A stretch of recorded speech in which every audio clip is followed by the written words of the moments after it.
Sustentabilidade, turismo, economia. História, tradição, amor e paixão. Pelo que faz, pelo que vive, pelo que comunica. Cabrucabilizar no sul da Bahia é conectar os atores que fizeram e que fazem histórias de sucesso na região cacaueira. Hoje a TV Cacau viaja até Itacaré, o destino mais completo da Bahia, e guiada pelas histórias e conceitos de respeito ao meio ambiente, à economia verde e à essência da nossa cabrucabilidade, vamos bater um papo produtivo com o empresário hoteleiro, cacauicultor, ativista do meio ambiente e da comunicação sustentável, Kleber Isaac Filho. E essa entrevista terá como cenário uma das mais fascinantes paisagens do litoral sul da Bahia, Vila de São José, onde a mata chega nos pés do mar, onde o luxo se mescla com o natural, onde é possível cabrucabilizar à vontade.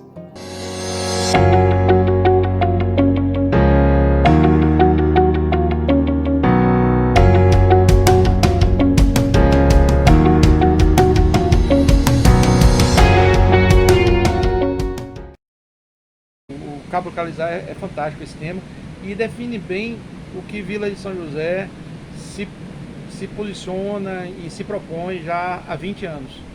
Eu fico muito feliz de estar dando esse depoimento, hoje aos 50 anos, quando há 20 anos atrás eu estava dando um depoimento contra jovem morena, Camila Pitanga, num documentário chamado Civilização do Cacau, há exatamente 20 anos atrás, exatamente, foi em outubro de 2001.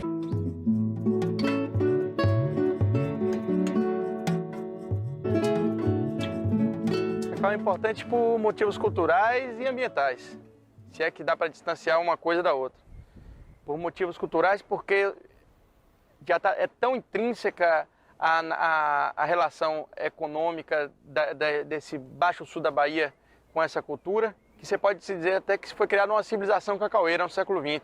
E ambientalmente, porque o cacau precisa da sombra da Mata Atlântica para sobreviver. Onde ela entrevistava 4 produtores de cacau, um índio, que é o dono original da terra, um produtor de cacau sem terra, um homem sem terra, um produtor de cacau que era de personagem de Jorge Amado, que é o Sabarreto, poucos anos depois ele ia falecer, um cacauicultor desanimado, meio debochado, que era outra figura folclórica da Bahia, o João da Sunga, o eterno prefeito de Porto Seguro, João da Sunga. Esse negócio não vai dar certo, negócio de cabruco, negócio de xertia, nem cacau fino. E o quinto era um produtor de cacau que estava fazendo cacau orgânico, transformando a fazenda de cacau dele, da família dele, né? Que aqui foi feito a diversas mãos, mas em especial no trio Karen Ferraz, que é minha irmã, excelente gestora, Dr. Kleber Isaac, o Dr. Kleber, né, que é meu pai, que é engenheiro civil, um grande planejador, urbanista, engenheiro, e eu sou administrador e sempre cuidei da parte de marketing estratégico do empreendimento.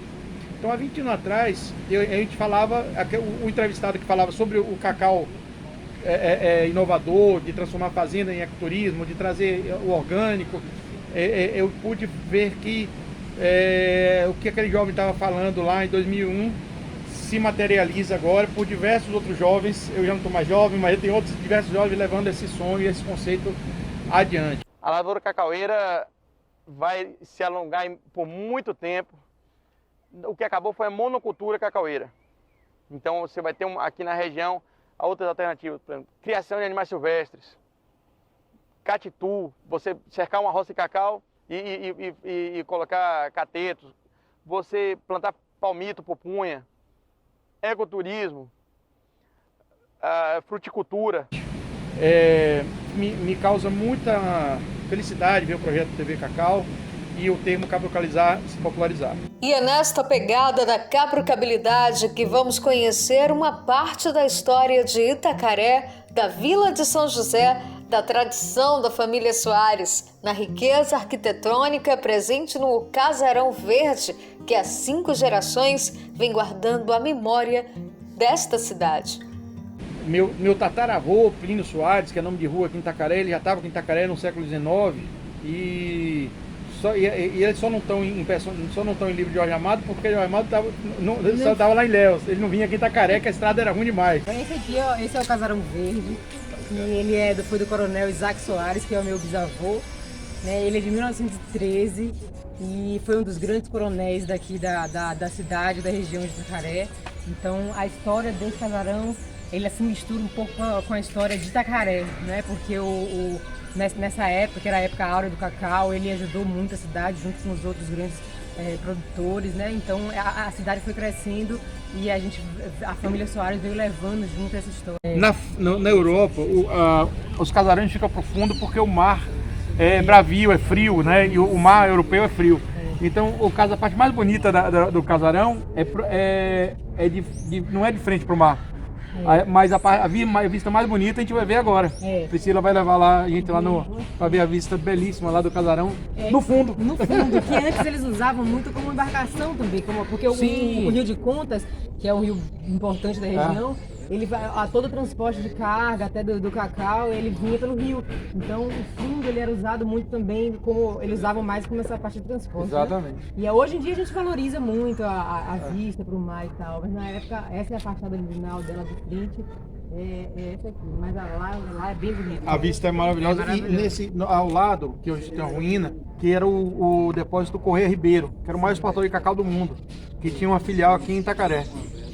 E é um porto importantíssimo. Você vai ver, o porto hoje infelizmente está assoreado, que era porto, né? Hoje é uma praia, mas que tem uma vista belíssima, que dá uma percepção de lazer muito bacana.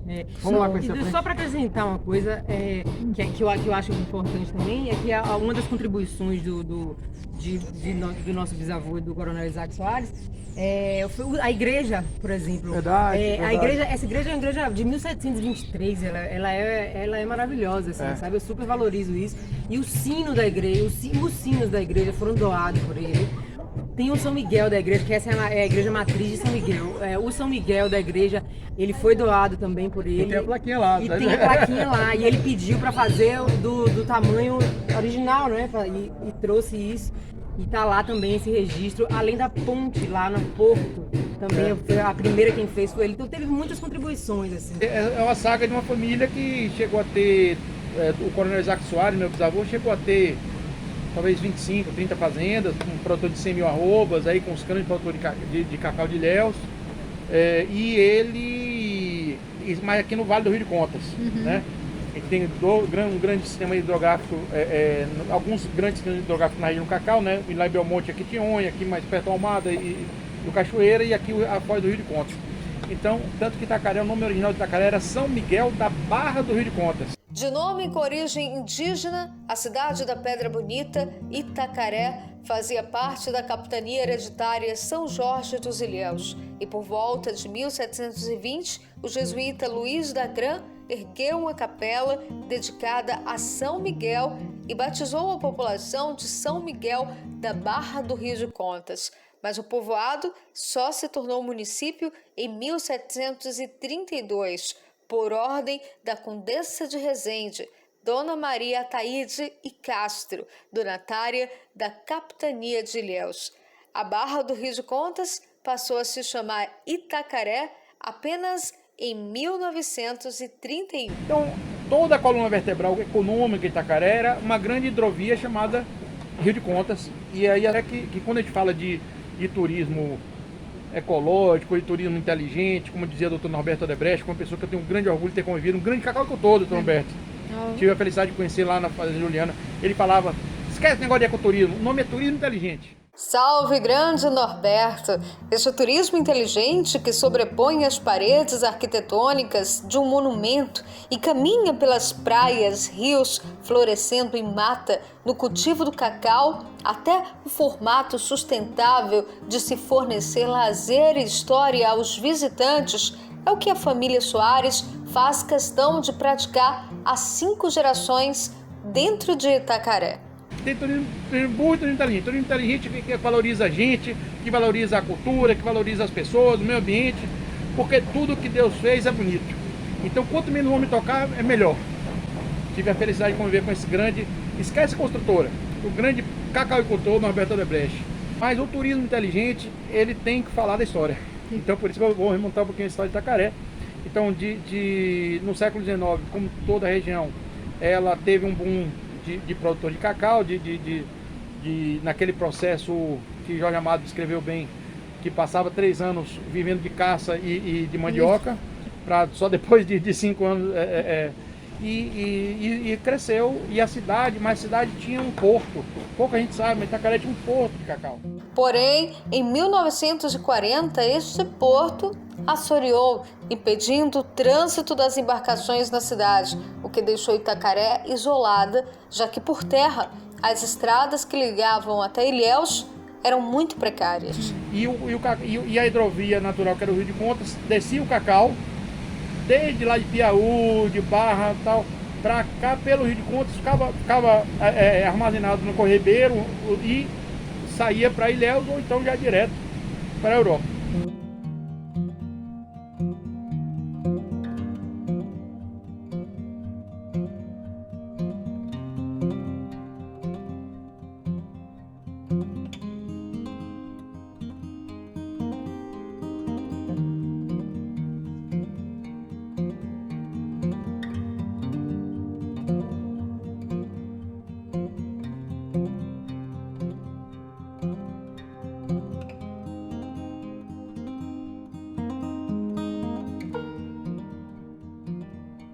Então a Itacaré teve uma sorte, eu até botei. Você sabe que você está ficando velho quando o verbete da Wikipédia foi você que escreveu. O verbete eu que escrevi o verbete Itacaré na Wikipédia. E eu coloquei assim, depois a pessoa você vai acrescentando, né? Mas o verbete básico foi eu que criei. E aí eu botei assim, Itacaré só existe por 5 eventos estatisticamente improváveis. A geologia. Isso aqui não existe em lugar nenhum no Nordeste. Ponto. Essa costão Itacaré Serra Grande, essa formação geológica que o solo continua fértil até o mar, no Nordeste todo, só acontece nesse trecho aqui. O típico geologia do Nordeste é solo arenoso, vegetação rasteira e topografia plana. E aí você tem vegetação restinga e coqueiro. Você não consegue ter um solo rico o suficiente para ter Mata Atlântica sendo banhada pela onda. E até cacau. A gente está aqui na praia. Então aqui em Itacaré talvez seja eu gosto de falar esse negócio, o único do mundo, não parece coisa de pernambucano e de argentino. O único do mundo, não sei que essa grande eloquência é pernambucano e argentino gosta. Mas eu acho que aqui, nesse costão, é o único lugar que tem fazenda de cacau na beira do mar. E a gente está aqui, a gente vai mostrar daqui a pouco, a 50 metros daqui dessa praia tem uma fazenda de cacau. A segunda foi o fato de Itacaré ter ficado isolado do mundo.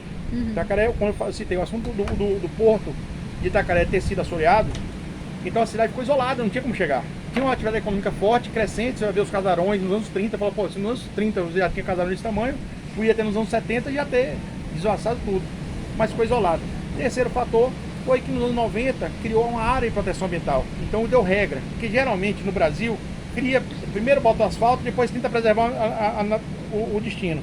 Em Itacaré, a APA, Área de Proteção Ambiental Serra Grande Itacaré, foi criada por decreto estadual em 93, 5 anos depois de vir a estrada. Então deu tempo para a comunidade ser orientada, para ter o senso de urgência e o senso de preservação do valor da preservação do ecossistema. A APA Itacaré Serra Grande está compreendida em 62 mil quilômetros de área preservada e apresenta ecossistemas de grande importância como Mata Atlântica, Floresta Ombrófila Densa, Restinga e Manguezal, com variedade exuberante em fauna e flora. Mas embora a beleza natural de Itacaré seja grande atração, o olhar cívico de Kleber não esconde a preocupação com a qualidade de vida do homem nativo da cidade. Ainda que a gente tenha 1000 problemas, né? Muitos problemas. Em especial, eu diria, claro que o turismo desenfreado é um problema, mas Itacaré sofreu um desafio que a gente não enxergava há 20 anos atrás, que é o crescimento, o plano diretor, o crescimento para a habitação popular tem que ser. As pessoas merecem casas decentes, as pessoas merecem bairros decentes. Você quer saber se a cidade é boa para turismo, tem que ser boa para o visitante, para o morador. Só é boa para o visitante. Então, se ela tiver segurança, tiver bairros ordenados, tiver limpeza, tiver a natureza preservada, claro que é boa para o visitante.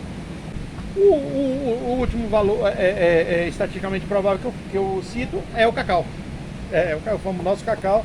Porque se isso aqui fosse plantação de cana, se fosse canavial, não tinha essa Mata Atlântica.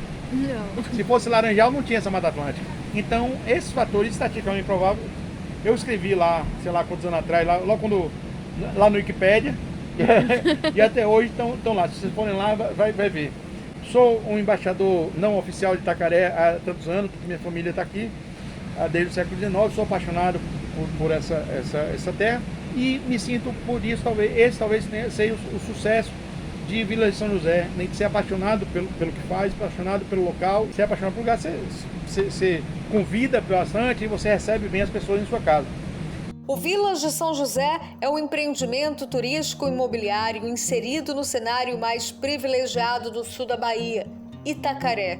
Além do conceito de ecoparque, reconhecido pela vasta área de Mata Atlântica preservada, nascentes, riachos, cachoeiras à beira-mar, conta com excelente beach club e serviço profissional de hotelaria e residencial de alto padrão. A visão empreendedora de Kleber, ainda nos anos 90, em transformar a propriedade em um complexo turístico imobiliário de nível internacional, teve como inspiração os projetos de ecoturismo que visitou na Costa Rica. Falando como conceito, a gente se inspirou na Costa Rica, que é um país que a gente entende que é uma referência para a nossa região. A Costa Rica, aliás, a região sul da Bahia é a Costa Rica sem vulcão. Casas de alto padrão sendo locadas foram pioneiras aqui em Vila São José no início dos anos 2000. Na sequência veio também o Chai, que ajudou a criar o destino de Itacaré. E esse imobiliário turístico hoje é um segmento bastante consolidado no Brasil. Tem até a DIT, a Associação de Desenvolvimento Turístico Imobiliário. Mas a gente foi pioneiro e essas casas todas, mesmo sendo de alto padrão, elas são locadas e acabam ficando com custo-benefício bom para quem loca. E hoje está bem popular por causa da pandemia também, né? Assim, as pessoas no long stay, como falei, hoje a pessoa pode trabalhar em Itacaré ou no Itaim. E aí brincar um pouquinho com o termo que vocês usam, cabrucalizar, que é assim que a gente faz no condomínio cabrucalizado, porque você está na praia e você não enxerga as casas. Você não consegue enxergar que aqui em Vila São José no morro tem 35 casas. A gente tentou fazer um mimetismo e conseguimos das casas com a natureza, todas abaixo da linha coqueiro. Então da casa ele vê o mar, mas do mar você não vê a casa. Então é um condomínio cabrucalizado, São José. Vilas de São José agrega os valores mais nobres do turismo inteligente, sustentável e logístico, mas é na tradição familiar, na história da família Soares, que ela finca seus pés no sucesso. Mas não dá para falar da história de Vila São José sem exaltar o pioneirismo do Kleber pai, né? Porque ele com 50 anos de idade recomeçou, ele já estava com a vida bem tranquila e pegou todo o investimento de vida para poder aprender a fazer uma coisa que ele nunca tinha feito, que era desenvolvimento turístico imobiliário. Aliás, ninguém no Brasil tinha feito ainda um master plan desse tipo. Então, em Vila São José tem o beach club, tem hotéis, tem casas, tudo na antiga Fazenda São José. E lembrar sempre o seguinte, que do ponto de vista ambiental, uma vez até eu estava dando uma palestra para o seminário de econegócio da Mata Atlântica, em 2006, lá com o Eduardo Taide, e a gente está falando em comparação entre Vila de São José e Fazenda São José, do ponto de vista ambiental e social. Pois pasme, se fosse fazenda, eu não teria preservado tanto. Eu digo, a família não teria, a empresa não teria preservado tanto. Por quê? Uma fazenda de cacau, tipicamente, ela só precisa preservar o que o INCRA fala, que é 20%. A gente aqui preserva 80%.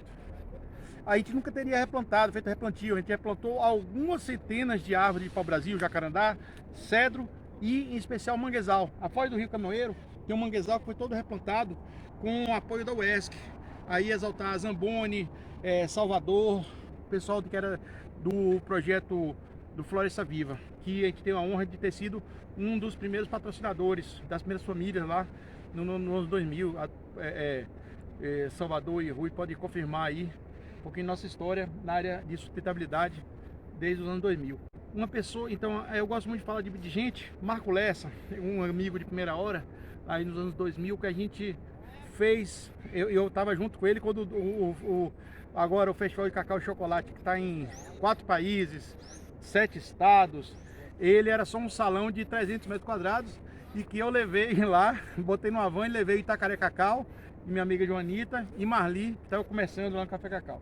Então nada disso não é ser antropocêntrico, mas essa natureza toda só faz sentido se tiver pessoas que a entendam, que valorizem e que ajudem a fazer sentido do ponto de vista econômico, social e, claro, ambiental, que é o óbvio. São pessoas como Kleber que fizeram e continuam fazendo a diferença no desenvolvimento regional. Pessoas que, mais do que empreendedores de sucesso, são cidadãos ativos e preocupados em construir alternativas sustentáveis dentro do potencial econômico de uma região. Pessoas que, mais do que entrevistados, entram como parceiros na nossa Rede Cacau de comunicação.